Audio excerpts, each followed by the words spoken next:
Pada tahun 1982, pemimpin kartel Medellin yaitu Pablo Escobar mati tertembak setelah ulang tahun ke-44-nya. Sebelum kematiannya, Pablo merupakan bandar narkoba terbesar di dunia.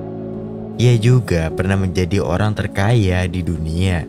Tapi tahukah kalian perjalanan Pablo Escobar ketika memulai menjual kokain ke Miami?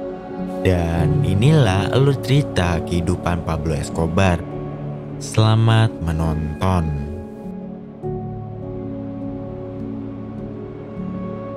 Di awal film, Pablo Escobar dan anak buahnya sedang membawa ratusan barang selundupan yang berada di dalam truk.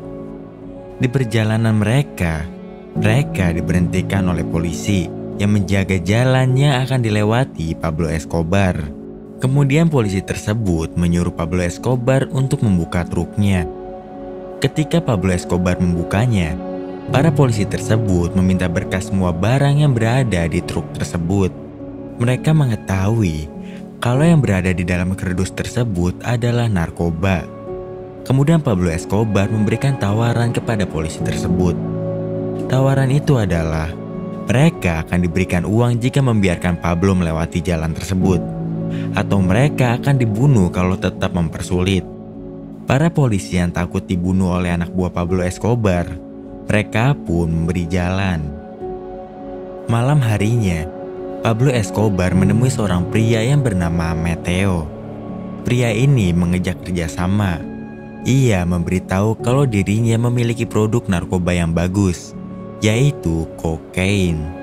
Tujuan ia datang ke sini untuk meminta bantuan Pablo Escobar untuk memasukkan produk narkobanya ke Kolombia. Pablo pun menyetujui kerjasama ini, dan ia juga akan memasukkan produk ini ke Miami.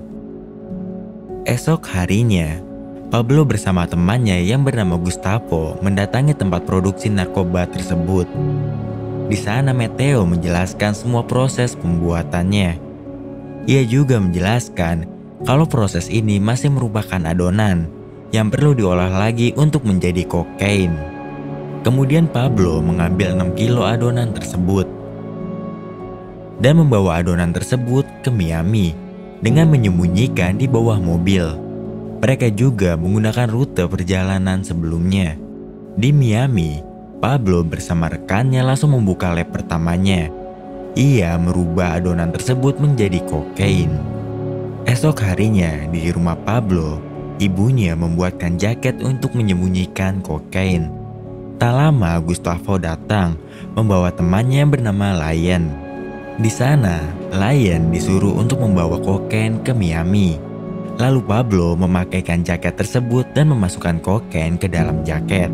Lion kemudian pergi ke Miami melalui jalur udara dengan membawa 5 kilo kokain. Sedikit info nih guys, pada latar waktu film ini, keamanan bandara tidak terlalu ketat seperti sekarang. Oke lanjut, Lion yang sudah di Miami, ia pun menemui temannya yang sudah menunggunya di parkiran. Lion kemudian memberitahu barang yang dibawanya. Lalu ia memberikan jaketnya kepada temannya. Setelah Lion memberikan barang tersebut, ia pun kembali ke Kolombia untuk membawa 5 kilo kokain lagi ke Miami. Tak lama, jumlah permintaan kokain di Miami meningkat. Karena jumlah permintaan yang banyak, Pablo mengambil jumlah adonan kokain lebih banyak dari sebelumnya. Ia menyimpan adonan tersebut di dalam ban cadangan truk. Sedangkan belakang truk membawa ribuan bahan makanan untuk mengelabuhi para polisi.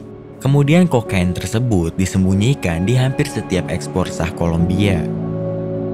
Pablo Escobar juga menutup lab pertamanya dan membuka lab kokain yang lebih besar di dalam hutan Kolombia untuk meningkatkan produksi kokain.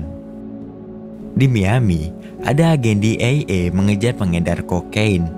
Kemudian salah satu dari mereka menembaki agen DEA tersebut. Mereka berhasil menghindar dan membalas tembakan tersebut. Agen DEA yang bernama Steve, ia pun terkejut karena ia baru saja membunuh anak di bawah umur. Kemudian ia pulang ke rumahnya dengan perasaan bersalah. Istrinya yang mengetahui hal tersebut mencoba menenangkannya. Dan istrinya memberitahu kalau ia gagal menyelamatkan seorang wanita. Wanita tersebut meninggal karena 2 dari 5 bungkus kokain yang tersimpan di dalam tubuhnya terbuka. Sehingga 12 gram kokain tercampur dengan darahnya. Di kediaman Pablo, Mateo kesal karena Pablo tidak datang menemuinya. Bawahan Pablo bertanya apa yang diinginkan Mateo. Mateo berkata, ia ingin bernegosiasi ulang soal pembagian keuntungan. Ia ingin mendapatkan bagian yang lebih besar. Esok harinya, ketika anak buah Pablo sedang membawa adonan kokain menuju Kolombia, mereka ditahan oleh polisi. Gustavo kemudian memberitahu hal ini kepada Pablo. Ia mengatakan 390 kilo kokain ditahan oleh polisi Kolombia yang Pablo bayar tiap bulannya. Pablo yang mendengar hal tersebut langsung pergi menemui polisi tersebut. Di sana Pablo menemui Kolonel Herrera. Kolonel Herrera memberitahu Pablo untuk melakukan negosiasi ulang. Pablo yang kesal, ia pun memakinya. Dan Kolonel Herrera pun menangkap Pablo. Di sesi foto, Pablo selalu tersenyum dan tertawa.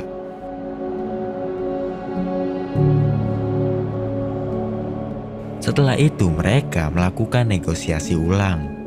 Herrera meminta bayaran lebih besar karena ia tahu Pablo mendapatkan banyak keuntungan dari bisnis ini. Pablo kemudian menawarkan $1 juta dengan satu persyaratan. Siapa yang telah memberitahu soal keuntungan dari bisnis ini? Herrera menjawab kalau Mateo lah yang telah memberitahu dirinya. Setelah mengetahui hal tersebut, Pablo dan anak buahnya membunuh Mateo dan Herrera. Pablo juga membunuh setiap polisi yang menghalangi bisnisnya. Di Miami, Steve ditugaskan untuk menyelidiki bandar narkoba di Kolombia. Kemudian ia bersama istrinya pergi ke Kolombia bersama. 1 tahun kemudian terjadi pembunuhan bandar narkoba. Para polisi Kolombia yang sudah diberitahu tempat perkumpulan bandar narkoba oleh Steve, mereka pun langsung membunuh semua orang yang berada di sana. Di kediaman Pablo, bawahannya memberitahu tentang penyerangan bandar narkoba.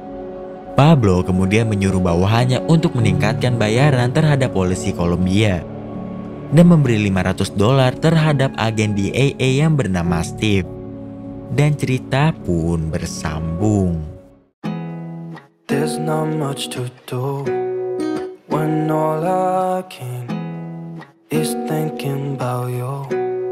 Not doing well, don't know where you are, 'cause you're not here. It's been way too long. If I could lay down beside you, I would.